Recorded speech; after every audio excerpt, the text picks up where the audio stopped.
They called it a conference room. To me, that morning, it felt more like an execution chamber. The glass walls were fogged from the storm outside, the skyline behind them a bruised smear of steel and ash. A single overhead light buzzed, flickering like it knew something I didn't. I stood in the doorway, soaked to the skin, my coat dripping a slow rhythm onto the marble floor. But it wasn't the rain that made me feel cold. It was the silence. Not the comfortable kind. The kind that hums right before a blade drops. I stepped inside, and the air shifted, taut, clinical, rehearsed. At the far end of the obsidian table, Williams sat like a king on a crumbling throne. Polished. Unbothered. Tapping a pen against a ceramic cup like he was keeping time to an invisible jazz track. The HR director, a woman whose name I never bothered to learn, sat with her hands folded like origami. Next to her, the COO stared at the wall, as if looking at me might implicate him in something. No one stood. No one smiled. William didn't even bother with the fake empathy. "We're restructuring," he said. "Your role's no longer aligned with the company's vision. Effective today." No hesitation. No apology. Just words, drifting out of his mouth like smoke. Aligned with the company's vision. That was rich. Considering I built half of that vision with my bare hands. My heart didn't race. It froze. Not fear, no, that had burned out weeks ago, replaced with something sharper, colder. Like shattered glass under the skin. I'd seen it coming in fragments, the sudden silence in strategy meetings, the way eyes shifted when I entered a room. The digital ghosting. William dropping me from project threads I'd founded. I was a dying star, still burning bright from the outside, but already collapsing from within. I nodded, once. "Of course," I said, voice steady, almost bored. Not a flicker betrayed the inferno beneath my skin. 7 years. 7 damn years of resurrecting Stanton Industries from the grave. I negotiated billion-dollar lifelines while William sipped whiskey in private clubs. I rebuilt broken teams. I steadied the company through 2 economic nosedives and sleepless, sacrifice-laced quarters. While he played puppet master, I carried the weight. And now? Erased. Efficiently. Like a calendar invite quietly deleted. I turned without another word. The rain outside blurred the world into shades of betrayal. The walk to my office felt like a slow-motion funeral march. Neon lights buzzed overhead, flickering against faces pretending not to watch me. A few avoided my eyes, one even had the gall to look relieved. They wouldn't say goodbye. Not here. Not to the woman who made them look lazy. My office, my former sanctum, still smelled faintly of bergamot tea and ambition. I moved mechanically, framed photo of my brother and me from that one carefree summer, my signed copy of the first contract that saved Stanton, a coffee mug with "Boss Lady" in cracked pink lettering. They all went into the box like tombstones. Then came the final insult. An email pinged. I clicked it instinctively. Subject line, welcoming our new Chief Development Officer. The body, a corporate obituary dressed in lipstick. Sandra. 25. Junior degree. Glossy smile. No battle scars. No backbone. And William's latest bedtime distraction. My stomach knotted. The taste of iron filled my mouth. They hadn't even waited for me to leave the building. Fresh energy. Visionary leadership, the email boasted. I stared at those words, not reading them, but letting them brand me.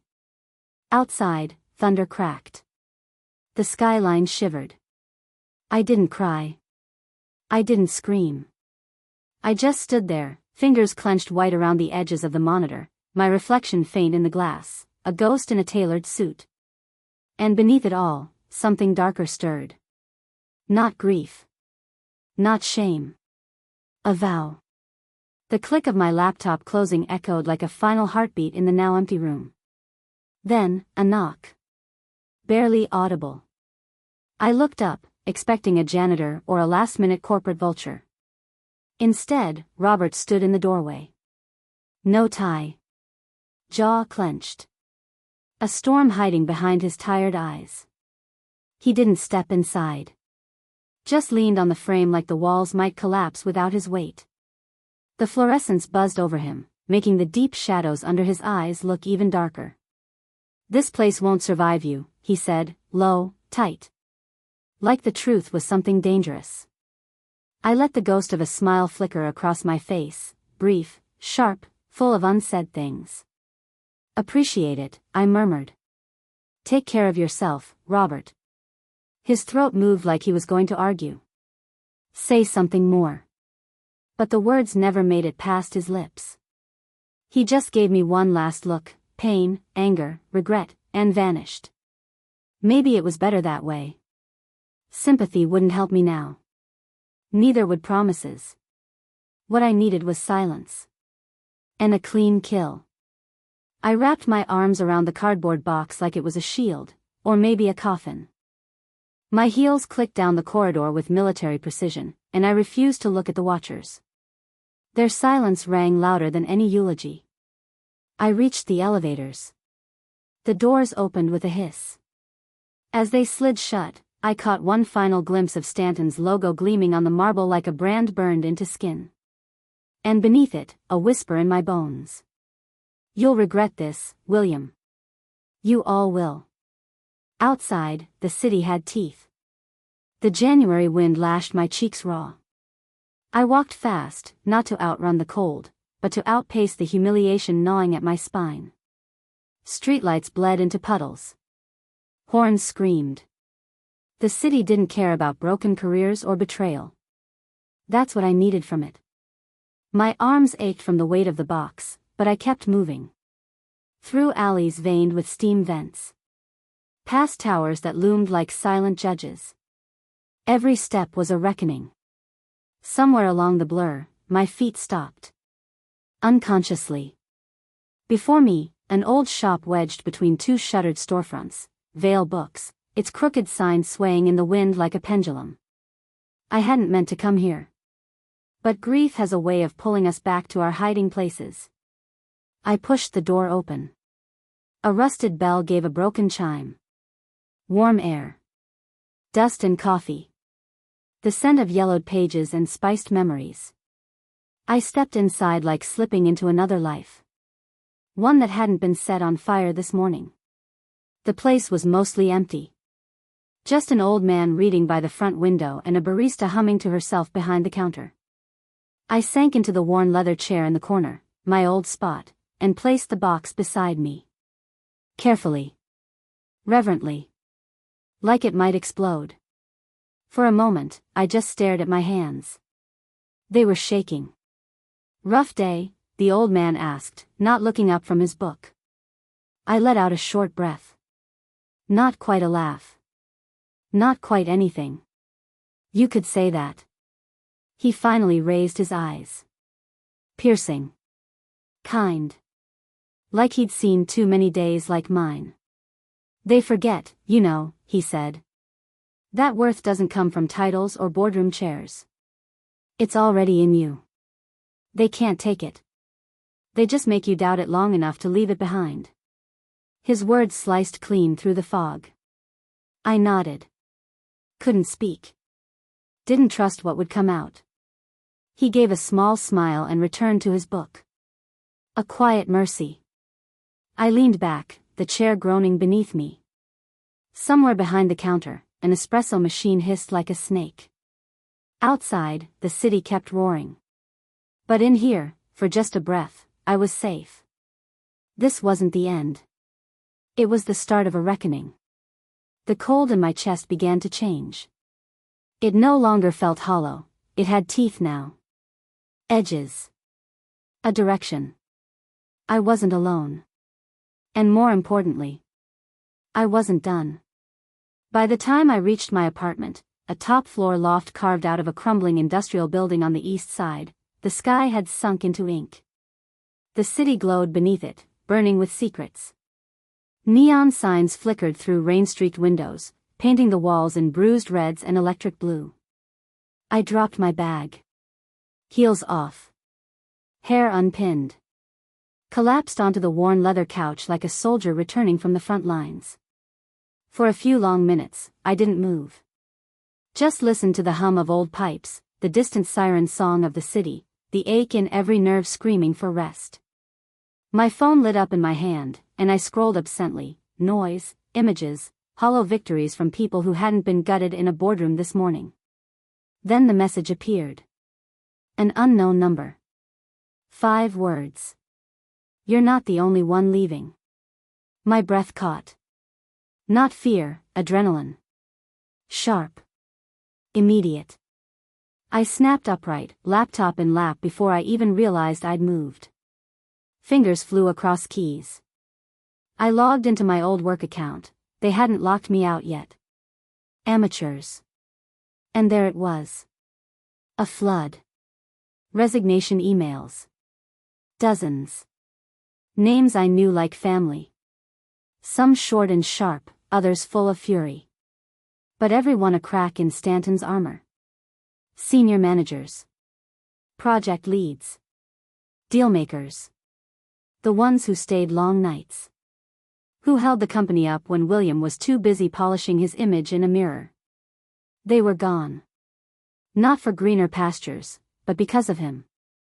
They didn't stay for William, I thought.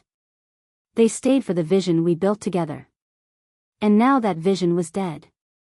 I leaned back, the screen glowing against the shadows of my apartment, and a slow, fierce smile curled across my lips. He thought he'd buried me. But all he'd done was scatter kindling. Loyalty isn't a budget line. It's earned. And once broken, it doesn't return. It burns. My phone buzzed again, more insistent this time. Unknown number. I almost let it go to voicemail. But something in me shifted, that sharp, inner voice that had always warned me right before a deal turned. I answered. Susan. The voice on the other end was calm. Controlled. Dangerous. This is Kevin. CEO of Meridian Enterprises. My blood stilled. Meridian wasn't just another rival, they were the wolf outside Stanton's gates. Older. Smarter. They played the long game. And they didn't knock unless they were ready to move. We've been watching the fallout at Stanton closely, Langley said, straight to the point. We're building a new strategic division. We want you to lead it. No preamble. No flattery. Just an offer laced with power. He didn't need to convince me. He already knew I was the weapon. I'm in, I said, calm and clean, like a blade sliding home. Click. I stared out the rain-glossed window for a long moment, the city now less a place than a battlefield waiting to be claimed. This wasn't grief anymore. It was ignition. The elevator opened on the 48th floor of Meridian's tower, all glass and steel and silent threat. I stepped into the war room. Around the long obsidian conference table sat faces I recognized, and others I'd soon command. Some had come from Stanton. Others were fresh, hungry. All of them were here for the same reason. They believed the old empire was collapsing. And they were ready to build something stronger in its ruins. I stood at the head of the table. No suit. No pretense. Just purpose. Welcome to the beginning, I said. My voice cut through the room like a fuse lighting. The silence that followed wasn't empty. It was charged. We're not here to destroy Stanton out of spite. That would be too easy. I paused, letting the quiet stretch. We're here to build something undeniable. Something principled. Something powerful. My hand hovered over the remote, then clicked. The screen behind me lit up. Strategic acquisition of trust. No buzzwords. No apologies. Just the mission. Around the table, eyes sharpened. Shoulders straightened. Grins tugged at the corners of tired mouths. We weren't just planning revenge. We were designing its replacement. And this time, I wasn't alone in the fight. The phone buzzed in my coat pocket. I pulled it out, not expecting anything but static, more noise from HR or a final insult from IT. But the screen said something else. Something that hit deeper than I expected. Robert.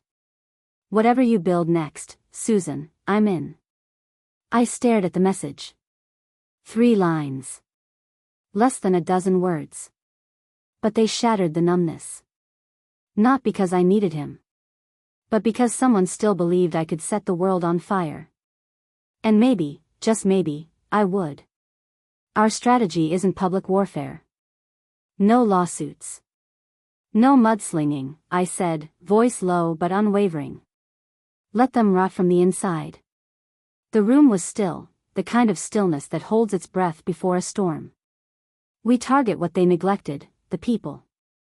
Not just numbers on contracts, but the partners they treated like collateral. A quiet hum of agreement swept through the table. Everyone here knew who I meant. They'd watched William turn long-standing relationships into bargaining chips, watched him burn trust for quarterly wins. And now, we would collect what he left behind. The next few weeks didn't feel like time, they felt like combustion. Midnight calls. War room meetings under humming fluorescent lights. Coffee gone cold, plans refined until they sliced like glass. I reached out to every hand I had once shaken, back when Stanton still had a soul. I didn't need to badmouth William. The truth did the damage for me. I reminded them who had shown up during the lean years. Who fought for their margins when no one else did. Who called after the deals closed. And then I showed them something better. Meridian didn't just offer growth, we offered memory and vision. One by one, they came. No press. No noise. Just movement. Quiet. Inevitable. And absolutely lethal. The real break came when he agreed to meet. Jeffrey. The man behind the curtain. Stanton's biggest private investor. A market mover. A kingmaker. We met at a dim, high-ceilinged restaurant where the waiters didn't ask questions and the walls were designed to forget names. No wine. No small talk. Just 2 plates of rare steak and a mutual understanding of power. I barely made it halfway through my pitch before he cut in. You built Stanton. Not William, he said. I froze, the words catching me mid-sentence. You offered them something he never had the guts to give, stability. Leadership that wasn't rooted in narcissism. You listened. He postured. He tapped one finger against his coffee cup. A decision, already made.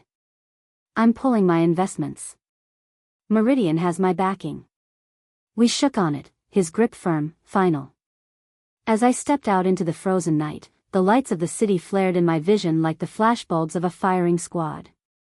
My pulse thundered in my ears. That single shift was all it took.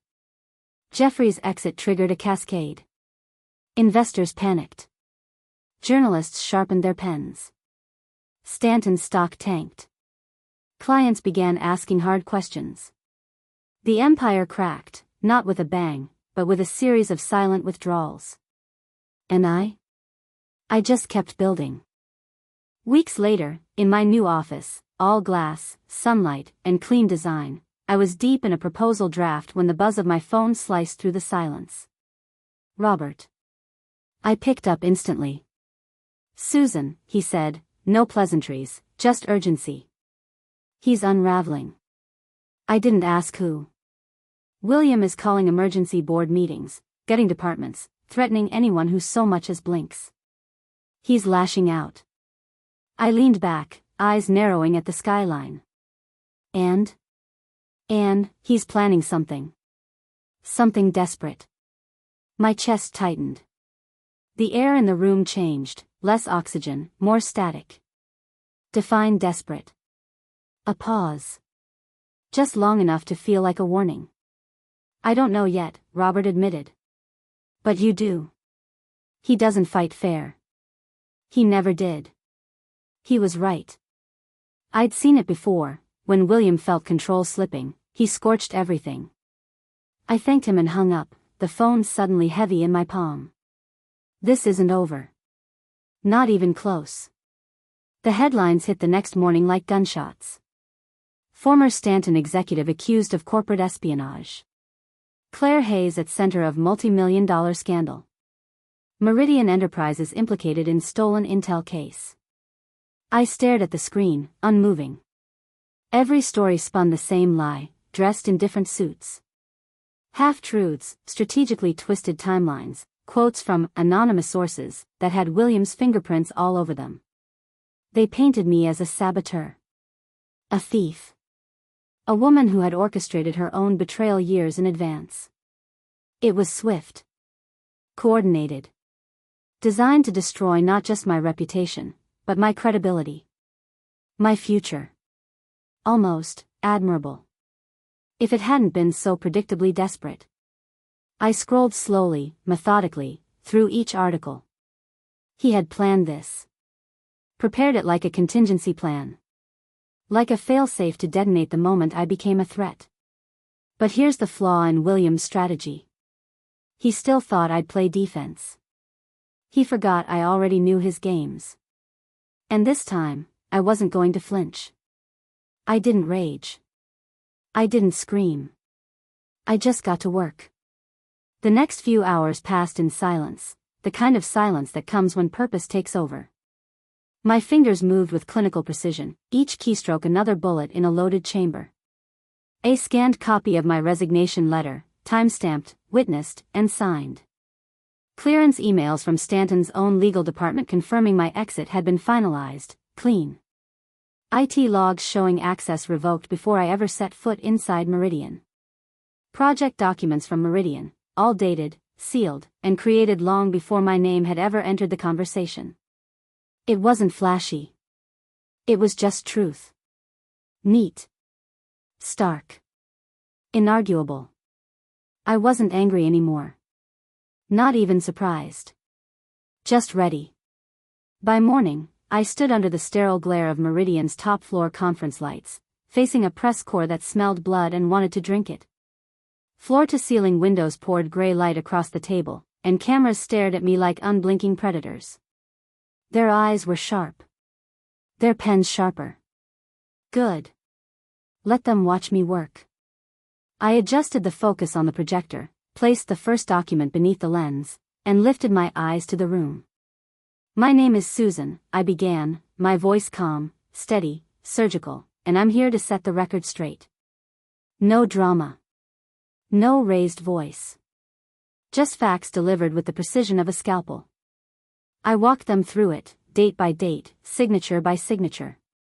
I showed them the paper trail William had gambled they wouldn't care to trace. Every lie Stanton planted, I pulled out by the roots. And I didn't utter his name once. I didn't have to. By the time I placed the final document beneath the lens, the temperature in the room had shifted. Scribbling slowed. Eyes narrowed. The whispers grew louder, not about me, but about him. Doubt had been seeded. And it was already blooming. The first wave hit that afternoon. Headlines flipped. Tone shifted. News anchors stopped asking how I could betray Stanton and started asking what Stanton had to hide. What's really happening inside Stanton Industries? Board pressure mounts against CEO Vance amid mounting evidence. The stock dropped like a stone. Clients went silent. Investors started making phone calls, loud, public ones. My phone buzzed. Robert. They're done shielding him, he said, practically breathless. The board's calling an emergency session. No invite for William. I didn't speak right away. I just closed my eyes and let it land. It was happening. Faster than even I had dared to hope. That evening, wrapped in a wool blanket with a cup of jasmine tea cupped between my hands, I watched it unfold on the news. No special broadcast. No dramatic announcement. Just a cool-toned anchor reading the ticker with detached poise. Breaking, William removed as CEO of Stanton Industries following board vote. It was over. No fireworks. No trial. No final speech. Just a name, stripped of its throne. Justice doesn't always arrive in chaos. Sometimes it slips in like a final puzzle piece, quiet, inevitable, and complete. I didn't cheer. I didn't toast. I just exhaled. And for the first time in years, I felt peace settle into the hollow places. The phone buzzed again. Unknown number. I knew who it was before I touched it. I let it ring once. Twice. Then answered. Silence on the other end. Long loaded. Then, you won. His voice was different now, brittle, frayed. None of the smooth arrogance. None of the artificial charm. Just a man who'd finally seen the bottom of the hole he'd dug. I didn't smile. I didn't feel triumph. I felt nothing at all. I don't think about it that way, I said, voice low, even. I feel free. Another silence. I heard the breath he didn't want me to hear, shallow, shaky. He was searching. For something to say. An apology. A justification. A lifeline. But there was nothing left. Not for him. Not for me. I hung up. The screen went dark. And for the first time, the war was truly over. I ended the call without a word. Set the phone down with care, like sealing the lid on a box I no longer needed to open. Outside, the city shimmered, lights blinking in the dark like a heartbeat that never stopped. A quiet reminder, the world didn't pause for heartbreak. It never waited for justice. It simply moved. And now, so would I. The morning came clean. Skyscrapers carved sharp lines into a pale sky, sun glinting off glass and steel like polished resolve. I slipped into my coat, hands buried deep in my pockets, and stepped out into the hum of the city. Coffee carts hissed with steam. Horns blared. Shoes slapped wet pavement. Everyone chasing something. It should have felt like too much. But today, it didn't. Today, it felt like breath. Like blood returning to frozen limbs. Like freedom. I walked with no direction. Just the rhythm of my steps, steady and unhurried. Past chrome towers and street vendors, past that small, weathered bookstore cafe, the one that had held me like a secret on a cold, broken day. Every familiar corner whispered pieces of my story back to me. The long nights. The wounds no one saw. The quiet winds. The slow, burning climb. And yet, step by step, I felt something shedding. Not memory. Not meaning. Just wait. I paused outside a sleek shop window, high-end, mirrored, immaculate. My reflection met me in the glass. Hair tousled by the wind. Cheeks flushed with the cold. Eyes steady. There she was. Not the version who'd once begged for scraps of validation. Not the one who mistook self-erasure for loyalty. Not the woman who fought to earn worth from people who never deserved her. No. This woman had stopped running. She didn't need titles to feel real. Didn't need applause to feel seen. She knew who she was. And that, finally, was enough. Further down the block, I reached a cafe I'd passed 100 times. Plain. Unpretentious. Real. Something about it felt right. I stepped inside. Warm air wrapped around me, thick with the scent of espresso and old wood. No branding, no pretense. Just worn tables, soft conversation, and the faint scratch of pen on paper. I ordered a latte, something rich, comforting, undeservedly indulgent, and found a seat by the window. The world bustled beyond the glass. People rushing, arms full of purpose. But for the first time in years, I didn't feel behind. I wasn't chasing anything. Wasn't fleeing, either. I was still. Present. Whole. I cupped the mug in both hands, let the warmth bleed into me like a promise. Outside, life surged forward, raw and loud and unrelenting. But inside me, there was only quiet. And in that quiet, I found the truth. I didn't need William's downfall to feel victorious. His fall wasn't the win. It never was. Not the headlines. Not the meetings. Not the slow corporate implosion I'd orchestrated with a scalpel, not a sword. No. The real victory was here. In the calm. In the knowledge that I'd walked away not with vengeance, but with myself intact.